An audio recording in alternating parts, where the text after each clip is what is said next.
my viewers, my name is Martin. Welcome to my YouTube channel, The Smart Pigs Official. This channel deals with pig farming and farming in general. We are going now to study about farrowing cages, which are used in pig farming to manage sows, that is the female pigs, during the farrowing or bathing process. Now, as you may realize, in pig farming, numbers is very crucial when starting your pig farming journey. By numbers, I mean pigs farrow many piglets, and due to many circumstances, you may realize that the sows crush the piglets by accident, killing most of them. So, the cage helps ensure the safety of both the mother pig and her piglets. It is typically consists of a metal enclosure with bars that limit the sow's movement, allowing her to lie down but preventing her from rolling over onto her piglets, which can be a significant risk in the early stages of life. By doing so, you reduce the crushing of piglets, thus maximizing the number of the farrowed piglets. Take for example, when the pig has farrowed maybe for like 12 piglets. If they grow up to the time you go to market, you will have great profit. But take a scenario where the sow can crush like 4 piglets. This reduces your margin profit as you go to the market. There are some key points about farrowing cages. Number 1, purpose. What is the primary purpose of farrowing cages? It is simply to prevent the sows from accidentally crushing her piglets while they are nursing. This is especially important because piglets are small and fragile during the first few days of life. If you keep the sow in the cage for like 3 weeks, piglets would have grown big. Number 2 is about the design. The design of farrowing cages allows the sow to stand and lie down but restricts her movement to reduce the risk of injury to the piglets. The cage is usually equipped with a farrowing crate, where the sow can comfortably give birth and care for her young ones. Number 3 is about welfare concerns. While farrowing cages can increase piglets' survival rates, they are also a topic of controversy regarding animal welfare. Critics argue that these cages severely restrict the sow's movement, leading to stress and poor well-being. Some countries have been moving towards alternative systems like group housing or free farrowing pens to address this concern. So when putting your sow or your pig in a cage, you should also look about the welfare concerns in your locality or in your country. We have alternatives. And number 4, I am going to teach you about the alternatives. There are alternatives to farrowing cages that aim to improve animal welfare. For example, group housing systems allow sows to interact with each other, though they come with their own challenges in terms of managing the sow's behavior and preventing harm to piglets. I would be happy to provide more information about the pros and cons of farrowing cages as well as alternatives to this system. Let's break it down. Pros of farrowing cages. Number 1 is about piglet survival rate. Farrowing cages are designed to keep sows from accidentally crushing their piglets, which can significantly reduce the number of piglets' fatalities during birth. This is especially important in intensive farming environments where the goal is to maximize production. In pig farming, numbers is very crucial because the more survival rate of piglets you have, the more you maximize your production and then you gain profit after just a few months of farming. Number 2 is we'll talk about control and efficiency. The confinement of the sow in a farrowing cage makes it easier for farmers to monitor the sow and her piglets. It also helps streamline the birthing process, making it more predictable and manageable. Number 3 is about prevention of injury to sows. Since the cage limits the sow's movements, it reduces the chance of her injuring herself or the piglets in the process of farrowing. Reduced labor costs, that's number 4. Farrowing cages makes farmers to spend less time manually managing the sow and her piglets, as the design of the cage helps in preventing some of the challenges that arise without it. This can reduce labor costs in large productions. Now we have cons of farrowing cages. That's the negative side of it. Number one is about animal welfare issues. The primary criticism of farrowing cages is that they severely restrict the sow's movement, preventing natural behaviors like nesting, turning around, or socializing.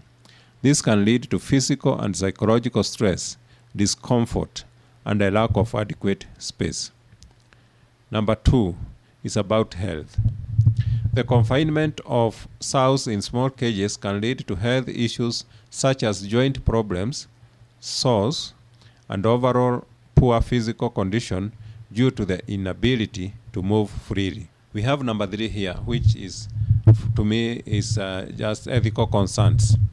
Many animal rights groups argue that farrowing crates are inhumane because they cause unnecessary suffering to the sows. In some countries, there have been growing calls to ban farrowing crates due to the ethical implications of keeping animals in such restrictive conditions. As you may know, we have animal rights groups and they require the animals to be treated right. So, in such a scenario, you may have restriction in your area. I would always advise the farmers to study and to get a know-how of the animal rights in their area of operation and or in country of operation, so that you may not get in trouble with the animal rights groups and the local authorities, that's the government and all the bodies that look into the welfare of all the domestic animals. Many consumers become more aware of farming practices. There is increasing pressure on the agricultural industry to adopt more humane methods. Farms that use farrowing cages may face negative public perception, which could impact sales or marketing. There are several alternatives to farrowing cages. Number one is group housing systems. In group housing systems, sows are kept together in pens with more space to move around.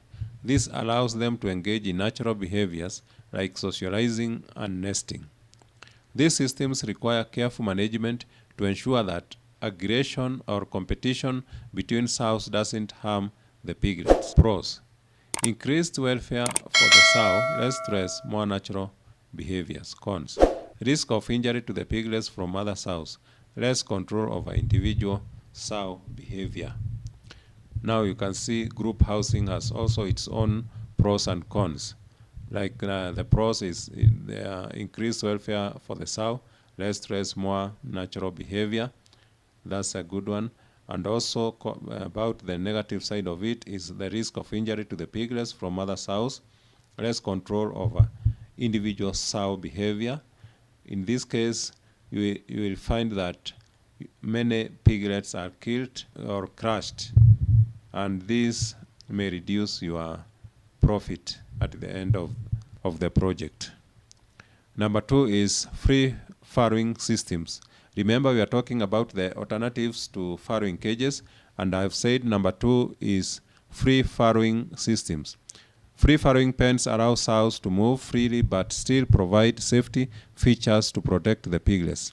These pens are designed with barriers or special areas for the piglets to stay safe while still allowing the sow to roam more freely than in a farrowing cage. Some systems include a creep area for piglets where they can escape from the sow's movements and remain safe. We have then, let's look about the advantages and the negativity of free farrowing system. Number one, the better side is the better welfare for the sow, less restrictive environment, and more natural behaviors. Cons: that's the negative side. May require more space, careful management to avoid piglet injuries, and higher costs to maintain. We have number three, which is outdoor or pasture-based systems. In more extensive systems, sows can farrow outdoors or in large pens that mimic their natural habitat. This offers them the ability to move freely, root and exhibit other natural behaviors. These systems can be more costly due to the need for additional land, but they tend to be more aligned with welfare-friendly farming practices. We have the positive side and then the negative side of it. That is outdoor pasture-based systems. The positive side is best for sow welfare, allows natural behavior, reduces stress. The positive side is the same from number one to the last. That's better welfare for the sow, less restrictive environment, and more natural behaviors. Then we have the cons: higher costs, increased risk of predation, weather-related challenges, and less control over the environment. Like in case when there is a lot of heat or rain, the piglets may be affected.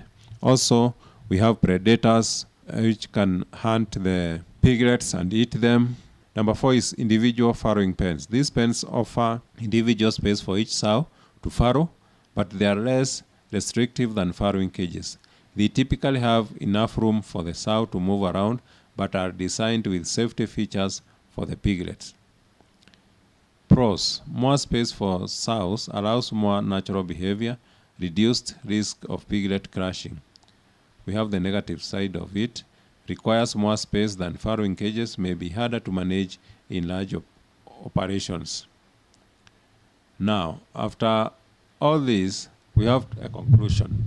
The choice between farrowing cages and alternatives depends on factors such as the size of the operation, the level of animal welfare priority, and economic considerations.